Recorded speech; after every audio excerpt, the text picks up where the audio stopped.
This is Lovecraft Country episode 2 in 3 minutes or less. To start off, George and Letitia are enjoying their 5-star hotel rooms because they don't remember shit from last night. Cut to Atticus being shaken up because he still remembers everything clearly from last night. The white guy who answers the door from episode 1, also known as William, gives him a tour of the lodge and also explains the history of the place. He hints that he tried to wipe Atticus' memory, but it was ineffective. We learn of Titus Braithwaite? Hey yo, just call that man Titus. Anyways, Titus was the owner of the original lodge, but it burned down due to a great fire. The lodge that our three find themselves in is a replica of the original one. Titus also did the nasty with one of Atticus' ancestors. Atticus and the gang found out that the white car that saved them earlier belonged to Christina Braithwaite, aka the white woman that saved them in the first episode. While searching the village, Atticus hears a high-pitched whistle, which he remembers as the whistle that called off the monsters. The whistle led to a woman that guards the tower that is assumed to be the jail. They also figure that Atticus is missing, that is also being held there. Atticus finds out that George and Letitia forget about everything supernatural as soon as it becomes a memory. He then pieces together that Christina and her family are a bunch of wizards who put a spell on George and Letitia. Now it gets a little complicated.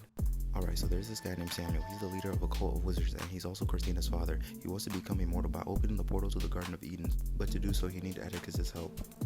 Well, not his help, just his life. He needs Atticus' help, life, because only a descendant of Titus can open the portal to the Garden of Eden.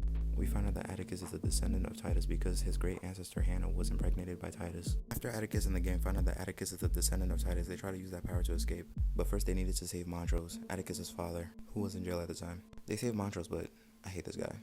Anyways, they pack themselves into the car and drive off, just to drive into an invisible wall. Come on, bro. Come on. How'd you not see it? After surviving a brutal car crash with only a few scratches because of plot armor, Samuel, Braithwaite, got it, shoots Letitia in the stomach.